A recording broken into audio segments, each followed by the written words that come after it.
Hi పిల్లలు, మనం ఈరోజు ఈ వీడియోలో సంసిద్ధత పాఠం 4 మూడవ తరగతి తెలుగు సంసిద్ధత పాఠం 4 బడి తోట గుణింతాలు పునశ్చరణ. బొమ్మను చూడండి, ప్రశ్నలకి జవాబులు చెప్పండి. ఇక్కడ బొమ్మ చూడండి, ఇక్కడ బొమ్మలో ఏం కనిపిస్తుంది? ఇక్కడ పిల్లలు ఉన్నారు, టీచర్ ఉన్నారు, సార్ ఉన్నాడు. వీళ్ళు చెత్తని ఊడ్చి ఎత్తుతున్నారు. ఈమె చెట్లకి నీరు పోస్తుంది. ఇక్కడ తీగలు ఉన్నాయి, అంతే కదా. చూడండి, తోటలో ఏ ఏ మొక్కలు ఉన్నాయి, వాటి పేర్లు చెప్పండి. ఇక్కడ తోట ఉంది కదా, తోటలో ఏం మొక్కలు ఉన్నాయి? ఇక్కడ బీరతీగ ఉంది, ఇంకా తీగలు ఉన్నాయి. ఇలా మనీ ప్లాంట్ ఉన్నట్టుంది, చిక్కుడు ఉంటుంది. ఇవి తీగలు పెట్టిళ్ళు.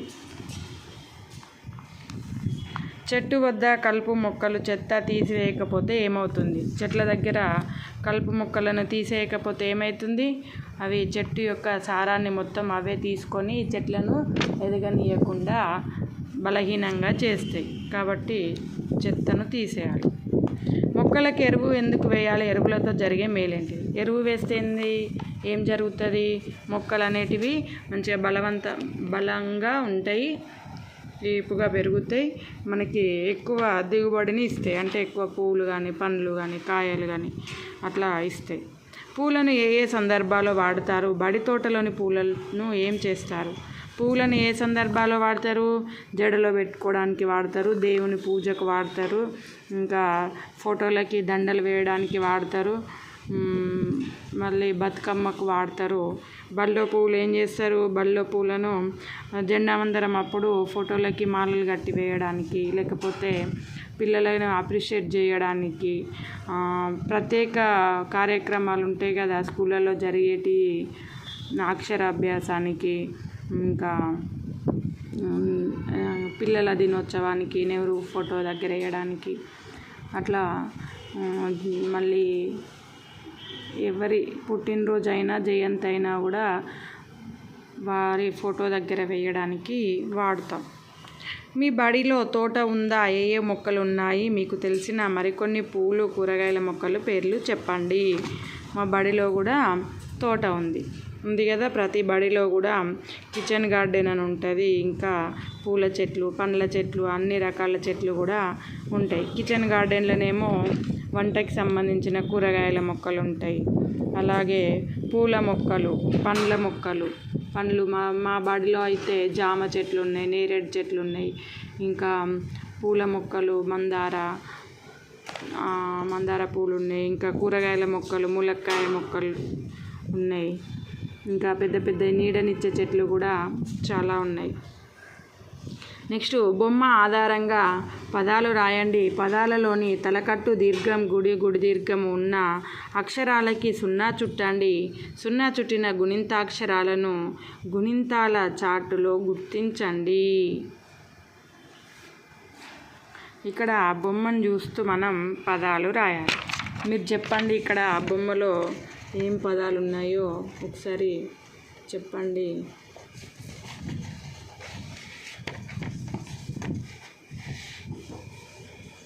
ఇది మొత్తం ఏంటిది? దేనికి సంబంధించింది? బడి తోట. పాఠం ఏంటిది? ఇది బడి తోట. ఇంట్లో ఏమున్నాయో చూడండి. తీగలు ఉన్నాయి కదా, బీరకాయ, ఇంకా చెత్త బుట్ట. పిల్లలు ఎక్కడ ఎత్తుతున్నారు?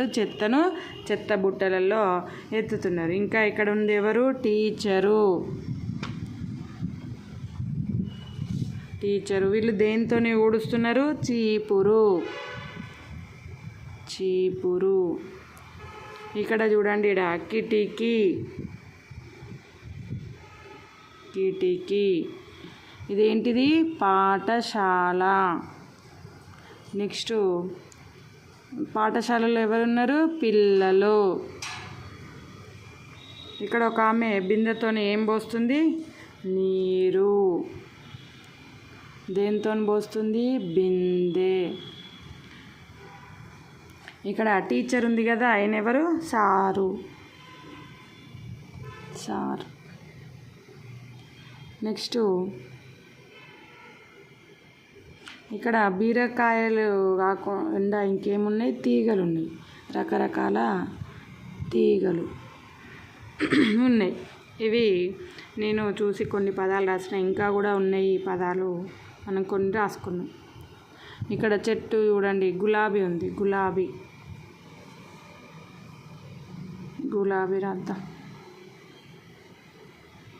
ఇక్కడ ఏమన్నది? బడి, తోట, బీరకాయ, చెత్తబుట్ట, టీచరు, చీపురు, కిటికీ, పాఠశాల, పిల్లలు, నీరు, బిందె, సారు, తీగలు, గులాబీ. ఇక్కడ బాలుడు, ఇక్కడ బాలికలు, తలుపు, గొళ్ళెం, ఇట్లా చాలా రకాలుగా. ఈ పందిరి, దీనికి ఏం వేసిళ్ళు? తీగలకి పందిరి వేసిళ్ళు. ఇట్లా ఇంకా చాలా ఉన్నాయి కదా, నేను కొన్ని రాశాను. ఇక్కడ ఏమన్నాడంటే బొమ్మల ఆధారంగా పదాలు రాసి దాంట్లో పదాలలోని తలకట్టు, దీర్ఘం, గుడి దీర్ఘం ఉన్న అక్షరాలకి సున్నా చుట్టమన్నాడు. తలకట్టు అంటే బా, గుడి, ఇది తలకట్టు. గుడి దీర్ఘం, తలకట్టు, దీర్ఘం, తలకట్టు. ఇది రాదు,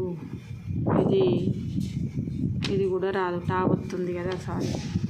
నెక్స్ట్ గుడి దీర్ఘం, తలకట్టు. నెక్స్ట్ గుడి దీర్ఘం, గుడి దీర్ఘం, తలకట్టు, దీర్ఘం, తలకట్టు.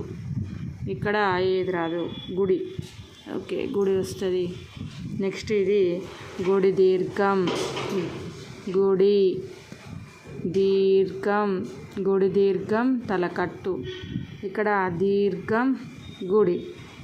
ఇట్లా మనం చూడండి, బా, డి, టా, బి, రా, కా, యా, ఇది రాదు. టీ, చా, చీ, కి, టీ, కి, పా, దీర్ఘం, టా, షా, లా, పి, నీ, బి, సా, తి, గా, లా, బి. ఈ విధంగా పదాలనేటివి రాసాం కదా. ఇప్పుడు గుర్తించిన గుణింతాక్షరాలతో కొత్త పదాలు రాయండి. గుర్తించిన గుణింతాక్షరాలు చూడండి ఏమున్నాయి?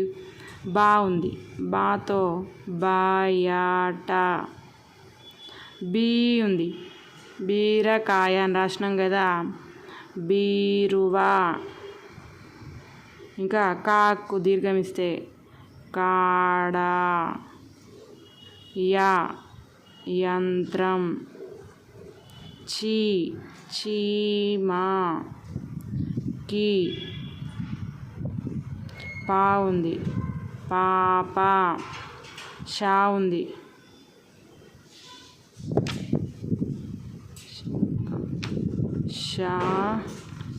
మాల. షా. పీ ఉంది,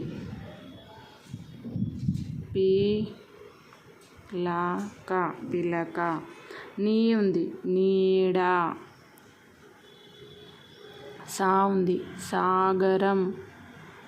గా ఉంది, తీ ఉంది, లా ఉంది, లావణ్య.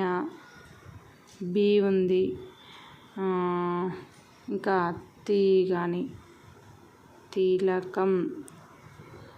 ఇట్లా వీటితోని పదాలు రాసిన. బయట, బీరువా, కాడ, యంత్రం, చీమ, పాప, శ్యామల, పిలక, నీడ, సాగరం, లావణ్య, తిలకం. ఇక్కడ శ్యామల అంటే దీర్ఘం ఉన్నదని అనుకుంటే మనం శారద అని కూడా రాసుకోవచ్చు. దీర్ఘం కాదు, ఒత్తు ఉన్నదంటే యా ఒత్తు షా అవుతుంది కదా, శారద కూడా రాసుకోవచ్చు. నెక్స్ట్ కింది గళ్ళలోని గుణింతాక్షరాలు ఉపయోగించి పదాలు రాయండి. కింది గళ్ళలోని గుణింతాక్షరాలు ఉపయోగించి పదాలు రాయండి. క, మ, ల, గి, చి, ఆ, న, డ, త, రి, ర, ప, వ, లి, పి, సి, టి, జ, త, వి, చి, గి, కి, వ. ఈ అక్షరాలను ఉపయోగించి మనం కింద తలకట్టు పదాలు, దీర్ఘం పదాలు, గుడి పదాలు, గుడి దీర్ఘం పదాలు రాయాలి. చూడండి, ఇక్కడ కామాల తలకట్టు పదాలు రాస్తున్నా. కామాల.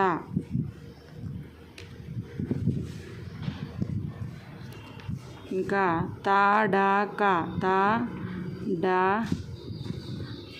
తడక. వానజ, మారక, జత, వడ, నడక. ఈ పదాలన్నిటివి నేను రాసిన. చూడండి, జత, మారక, వడ,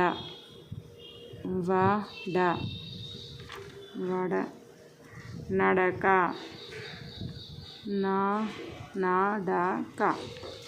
నెక్స్ట్ దీర్ఘం పదాలు చూడండి. తామర,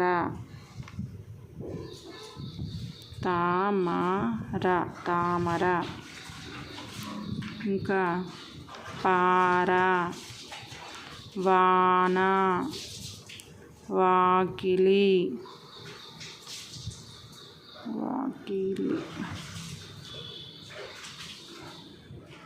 తార, పాత, తాజా. గుడి పదాలు చూడండి. గిలక, రింగు.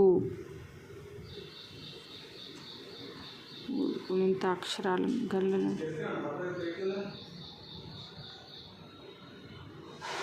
టీవీ.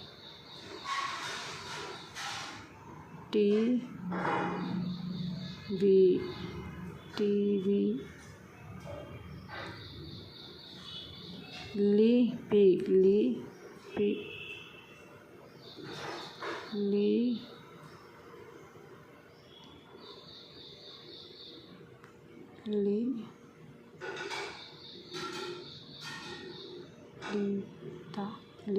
లిరి, లికి, లిరి, కిటికీ.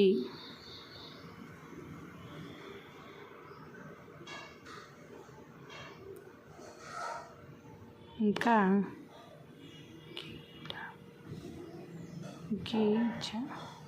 సున్నలే, గింజ, లిఖిత,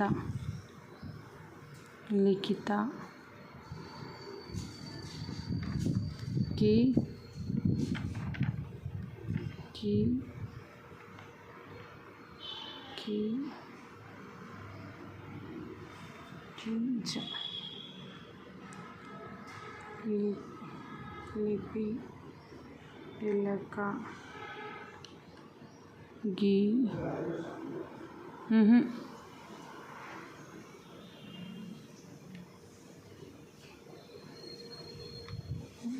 టీకా,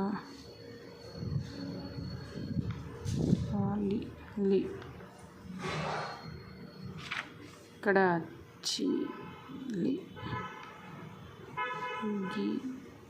గిలి.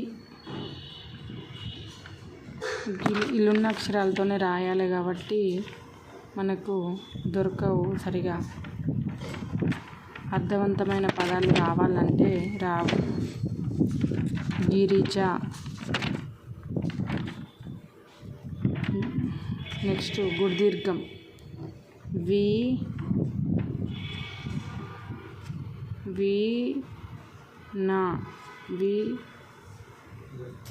వీర, చీర, గీత, సీత, పీట. తర్వాత పీలక, చీమ. ఇక్కడ చూడండి, ఇక్కడ ఉన్న వాటితోనే రాయాలి కాబట్టి గుడికి సంబంధించిన పదాలు సరిగా లేవు. ఇక్కడ చూడండి కామాల, తాడక, వనజ, మారక, జత, వడ, నడక. దీర్ఘం ఈ పదాలు తామర, పార, వాన, వాకిలి, తార, పాత, తాజా. నెక్స్ట్ గుడి గిలక, లికి, లిరి, కిటికి, లిఖిత, గిలి, గిరిజ. గుడి దీర్ఘం వీర, చీర, గీత, సీత, పీట, పీలక, పీలక లేకపోతే పీక, పీక అనైనా పెట్టుకోవచ్చు. పీక, చీమ. ఓకేనా? ఇది బడి తోటకి సంబంధించిన సంసిద్ధత పాఠం.